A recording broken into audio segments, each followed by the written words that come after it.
मोर मामा, मोर मामा, हम एक चिड़िया की कहानी सुनाओ ना। ठीक है। आज तो मैं तुम्हें तुम्हारी ज़िंदगी में कुछ सीख मिले ऐसी कहानी सुनाता हूँ। ठीक है, तो सुनो। एक सुंदरवन नाम का बहुत बड़ा जंगल था। उस जंगल में कई सारे पशु और पक्षी खुशी खुशी रहते थे। उसमें एक रानी चिड़िया का परिवार भी रहता था। रानी चिड़िया ने पेड़ पर घोंसला बनाया था। उस घोंसले में रानी चिड़िया और उसके दो बच्चे भी रहते थे। एक बार जंगल में बहुत बारिश हुई। इस बारिश की वजह से रानी चिड़िया बहुत बीमार हो गई। उस दिन बीमारी की वजह से रानी चिड़िया उसके बच्चों के लिए खाना लेने नहीं जा पाई। माँ, आज इस बारिश की वजह से तो आज हमें बहुत भूख लगी है। कुछ खाने को दो ना माँ। बेटा, इस बारिश की वजह से मैं बीमार हो गई हूँ, इसलिए आज मैं तुम्हारे लिए खाना लेने नहीं जा पाऊँगी। लेकिन माँ, हमें तो बहुत भूख लगी है। ठीक है, अब तो बारिश भी रुक गई है, इसलिए मैं तुम्हारे लिए खाने की तलाश में जाती हूँ। लेकिन जब तक मैं वापस नहीं आती, तुम इस घोंसले से बाहर मत निकलना। कई बड़े पक्षी तुम्हारे शिकार कर सकते हैं, ठीक है? ठीक है माँ, आप आराम से खाना लेने जाओ। हम कहीं नहीं जाएंगे, यहीं पर रहेंगे। जैसे ही बारिश पूरी होती है, रानी चिड़िया खाना इकट्ठा करने निकल जाती है। उठते उठते उसकी नज़र एक खेत पर पड़ती है और वो खेत एक गिद्ध का होता है। वो सोचती है कि आज तो मेरी तबीयत ठीक नहीं है, इसलिए मैं दूर नहीं जा पाऊंगी। तो क्यों ना आज इस गिद्ध दादा के खेत से ही दाने इकट्ठा कर लूं। फिर रानी चिड़िया गिद्ध दादा के खेत में आकर दाना इकट्ठा करने लगती है। इतने में गिद्ध दादा की नज़र रानी चिड़िया पर पड़ती है और सोचते हैं कि आज तो इस चिड़िया चोर को पकड़ के ही रहूँगा। और फिर गिद्ध दादा रानी चिड़िया पर जाल फेंकते हैं और रानी चिड़िया को पकड़ लेते हैं। अच्छा, तो वो तू है जो रोज मेरे खेत से दाने चुरा के चली जाती है। मैं कई दिनों से देख रहा हूँ कि आखिर मेरे खेत में से दाने कम क्यों हो रहे हैं। तुमने तो नाक में दम कर रखा था, लेकिन आज तू पकड़ गई चिड़िया। चोर की चोरी एक न एक दिन तो पकड़ ही जाती है। अरे नहीं गिद्ध दादा, आप गलत समझ रहे हैं। मैं चोर नहीं हूँ। मैं तो पहली बार इस खेत में आई हूँ। आज मेरी तबीयत ठीक नहीं है, इसलिए मैं दूर तक दाना लेने नहीं गई हूँ। मेरे बच्चे बहुत भूखे हैं और आपका खेत नज़दीक है, इसलिए मैं यहाँ से दाना लेने आई हूँ। मेरा विश्वास कीजिए गिद्ध दादा। तभी गिद्ध दादा के मन में लालच उठती है। वो सोचते हैं कि चिड़िया तो यहाँ कैद है, तो चिड़िया को झूठा चोर साबित करके मैं इसके बच्चे को खा जाऊंगा। झूठ मत बोलो, मैं कई दिनों से देख रहा हूँ कि कोई मेरे दाने चुरा के ले जा रहा है। आज तुम मेरे पकड़ में आ गई हो। अब मैं तुम्हें कैद करके यहाँ रखूंगा। तुमने मेरे खेत के दाने बहुत चुराए हैं। अब मैं तुम्हारे बच्चों को वहां जाकर खाऊंगा। उनको बचाने वाला कोई नहीं होगा। हा हा हा हा। ऐसा मत करो गिद्ध दादा। मेरे बच्चे बहुत छोटे हैं और भूखे भी हैं। मुझ पर रहम करो और मुझे जाने दो। मैं सच में चोर नहीं हूँ। कितनी बार कहूँ?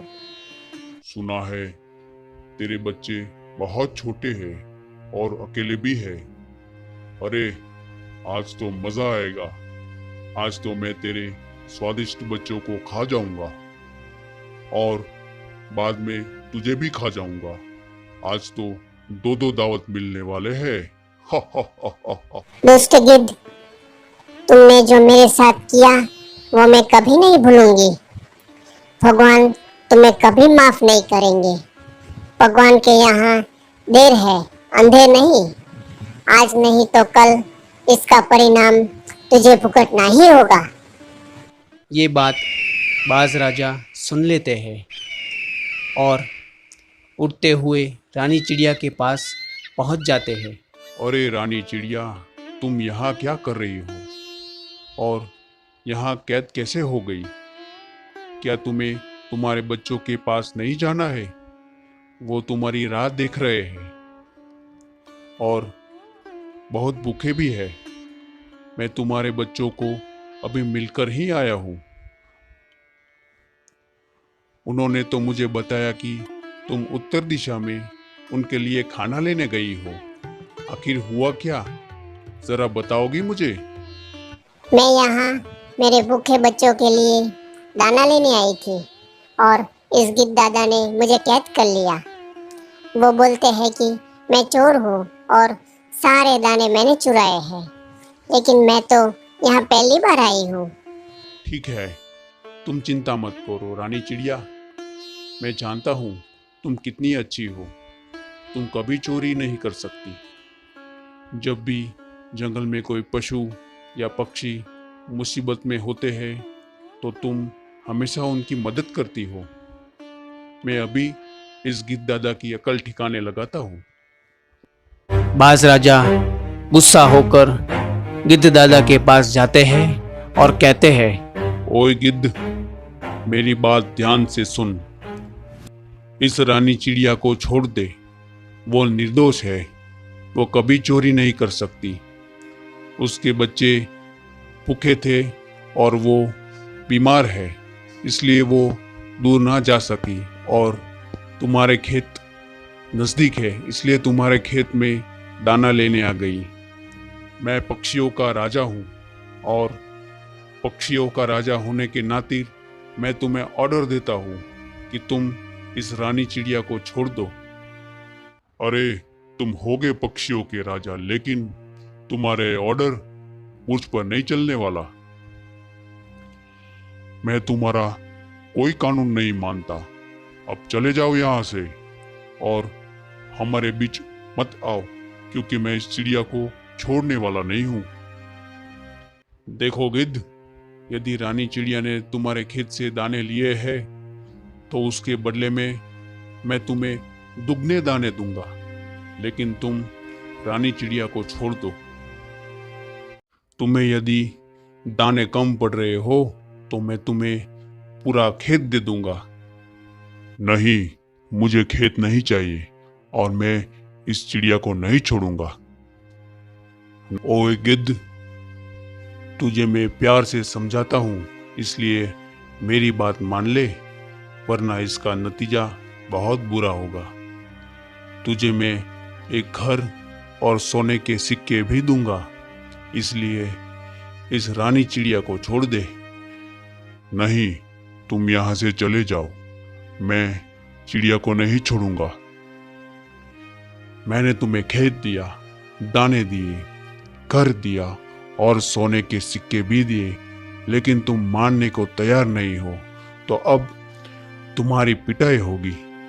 बाज राजा ने गिद्ध दादा की अच्छी तरह से पिटाई की और पिटाई होने के बाद गिद्ध दादा की अकल ठिकाने आ गई।